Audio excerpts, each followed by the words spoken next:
Dear chess friends, I finally found it. I found really one of the most spectacular and most brilliant games that I've seen in my life performed by anyone with the black pieces. Put your seatbelts on and enjoy in a wild Giuoco Pianissimo between Caissa against Stockfish 16. And this game gives me really hope that not all of the theory is solved in the chess world, because when we watch now the top grandmaster games in the Rui Lopez, in the Italian game, many of these games are ending with a draw. Also in top engine level, especially in top engine level, many games in the Rui Lopez, I don't know, in the Bern defense, in the Murphy defense, in the Italian opening, the Giuoco Pianissimo, in the Queen's Gambit declined, all of this I would say sometimes solved openings are ending too many times with the draw. So it seemed to me, especially as I said, in the top engine world, that no one can make any progress anymore. But when you watch now this game, as I said, gave me really hope that not all of the theory is solved. How Stockfish played now, spectacular Giuoco Pianissimo with the black pieces is really incredible.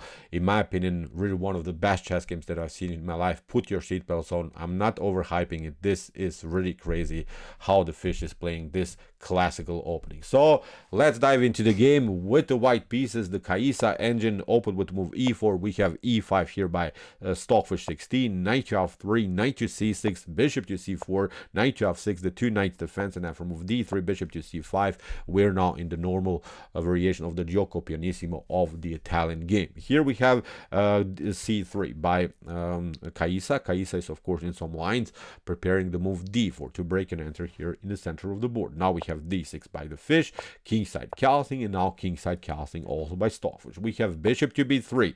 The idea is of course in some lines to reshift the bishop to c2, and then the bishop would be connected to the pawn on e4, and then you can slowly but surely maybe push the pawn on d4 here in the center of the board. We have a6 by Stockfish, creating of course a nice breathing space for the dark square bishop. We have knight to d2 with the idea to play, of course, when you play knight to d2, to play rook to e1, then you play knight to f1, and then you want to remove your knight to g3, and then maybe you're trying also to fix the structure. You're trying to fix the knight around the square f5. The downside, we have to say it immediately, the downside about this move, knight to d2, is that the knight is standing in the way of the dark square bishop. And look how Stockfish will punish this tiny little positional disadvantage in white's position. Of course, nothing went wrong here so far for white. It's not a mistake that you play knight to d2. It's common theory. Also, if you're familiar with the Rui Lopez theory, many times you play rook to e1, and then you're trying knight to f1, knight to g3, knight to f5, if possible. So it's a common theme. It's a common subject, I think, of this classical openings like the Rui Lopez and the Italian game. So now Stockfish goes with bishop to a7. We have a rook to e1, as I said, with the preparation, knight to f1, knight to g3, knight to f5. Stockfish continues with the immediate attack, knight to g4, hitting the pawn on f2. You have to now protect it. Also, very often played line. Nothing went wrong here so far. I'm not saying Caissa is playing here really the worst moves. The Stockfish engine at home evaluates this position as 0.0. So both engines have here really good chances. After king to h8, here Stockfish prepares, I think, a certain motif. If you're familiar with the King's Indian defense, then you want to push the pawn on f5. It's of course not the King's Indian, but here the small pawn chain is always directing you that you should try to break and enter here with the move f5, if possible, also with the move g5. Then you want to play f4, and then the light square bishop can be even sacrificed sometimes. So the light square bishop is then really a powerful piece in this types of positions. So we have h3 by Caissa, kicking with the knight. You don't want to, of course, retreat to f6 anymore, because you want to play the move f5 afterwards. So that's why here knight to h6 by Stockfish, where you have still the flexibility to play f5 or g5. We have now the move d4. Interesting idea, also has been played many times, but this is a tricky idea. Of course, Stockfish is not falling for any tactics in this position, but let's see what happens if you take. For instance, if you play e takes d4, then after c takes d4, knight to d4, knight takes d4, bishop takes d4, white gets an extra tempo against the dark square bishop, and the issue is now finally bishop takes h6 can happen, and your pawn structure is messed up here in front of your king. So I'm not saying this completely busted, but it's, I think, really, really unpleasant to play the game now with black, with so many weaknesses in front of the king. Black is up a pawn, but this guarantees nothing here, I think, especially because of this powerful life quick bishop. The knight is a flexible piece who will eventually find its way into the game. Although, even the best suggested line by Stockfish, for instance, in this position is not even to take here the knight on h6, is simply to play bishop to f4. I see one game in which Maxim Vashila Graf destroyed his opponent with the white pieces also in this line. So it's not even necessary to take out the knight on h6, but this gambit, sort of this pawn sacrifice on d4, is actually a powerful idea here, also performed by Caissa. So I'm liking this game because this is really playable. This has been played. This is not one of those, I don't know, top engine games that we have covered here many times on my YouTube chess channel, where one engine is supposed to play a weaker opening and then the other engine has to defend this. No, this is still classical chess. This is still normal chess. Nothing went wrong here so far for both of this engine. But Stockfish plays now the best move, of course. Stockfish doesn't want to take the pawn on d4, plays now queen to f6. And this is now a theoretical novelty, a move that has never been played so far in chess history. At least I'm not seeing the games in the database. Maybe it has been played, I don't know, maybe in the 30s, 40s, 50s. I'm not sure, but this is now a completely new move in the Italian opening. Really, really wild stuff. So after move queen to f6, we have d takes e5, d takes e5, and now Caissa comes with the mean plan, wants to play bishop takes c6, wants to grab the knight, and wants actually to deflect the queen from the defense of the pawn on e5. But Stockfish is a different beast, as we always like to say. Stockfish is not caring for this tiny little positional and tactical threats. Stockfish plays the ultimate attacking move g5. Really, really wild stuff. Goes immediately into its own attack. Of course, with the preparation to play the move g4.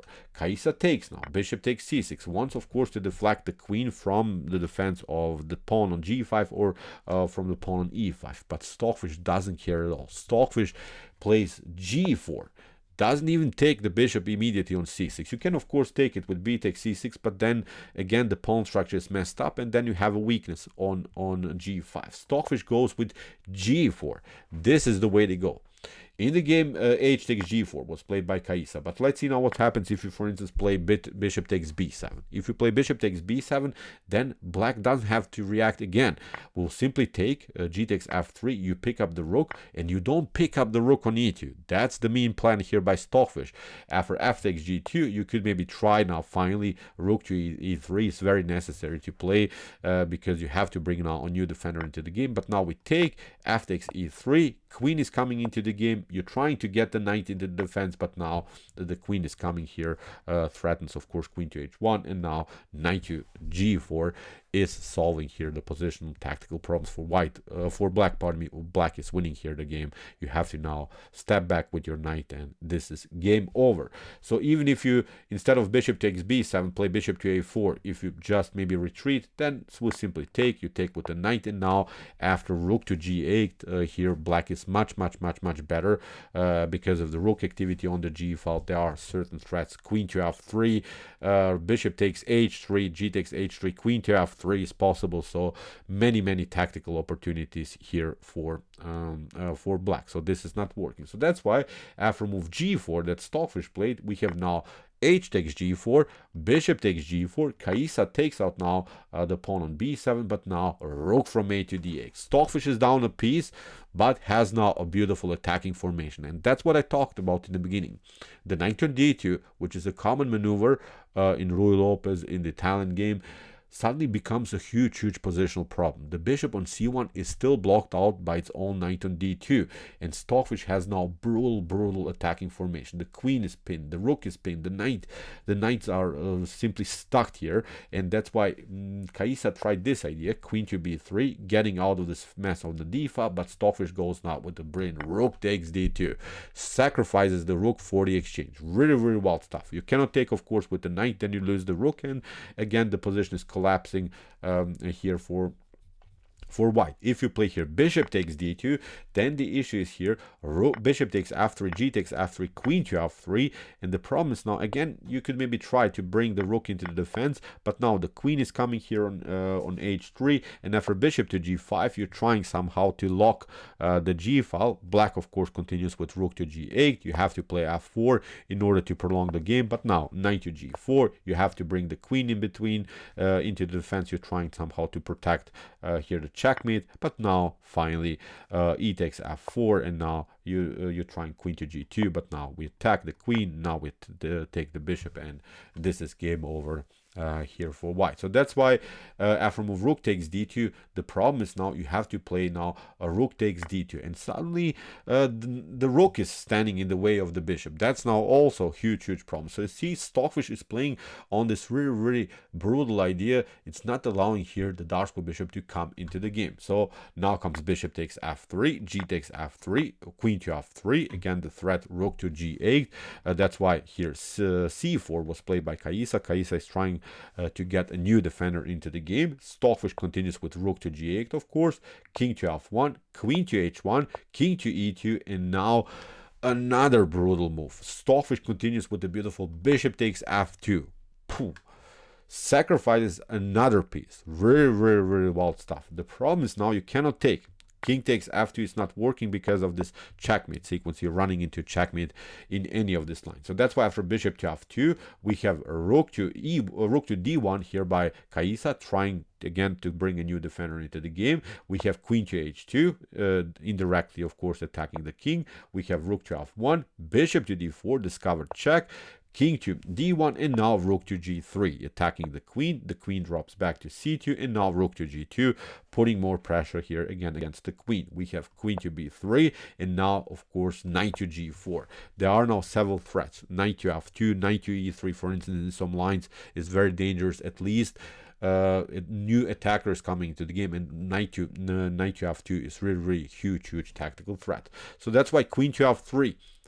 Caissa brings again the queen into the defense. Stockfish continues with knight to f2. We have king to e1, and now bishop to c5. Beautiful maneuver of the bishop.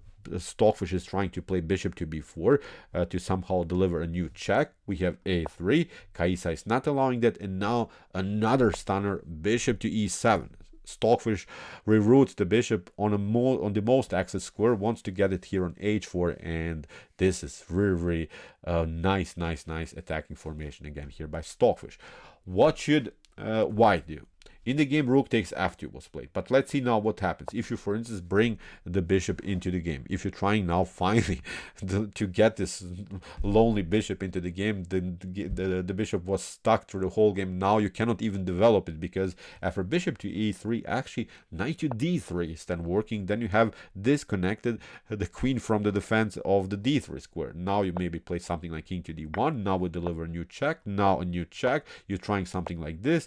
And now we play here simply bishop to h4, and even if you cover now with the bishop, after a couple of trades of pieces, you're running into a fork. Pooh.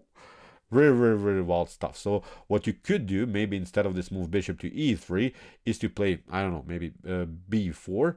You can maybe try to play the game like this, but now after knight to d3, again you cannot take with this one, because after queen to h4 you have to now, I don't know, play king to d1. Now we deliver a new check. You try maybe here to play king to e1, and again bishop to h4 happens anyway, and this is game over. What you could try maybe is here to cover yourself with the move rook to f3, but then again rook to f2 pins the rook, puts more pressure of course against the rook. You're trying somehow to escape with your bishop, but now rook to f3, you're trying maybe queen to e2, then bishop to h4. Look at this, wherever you go, king to c2, then this one is winning.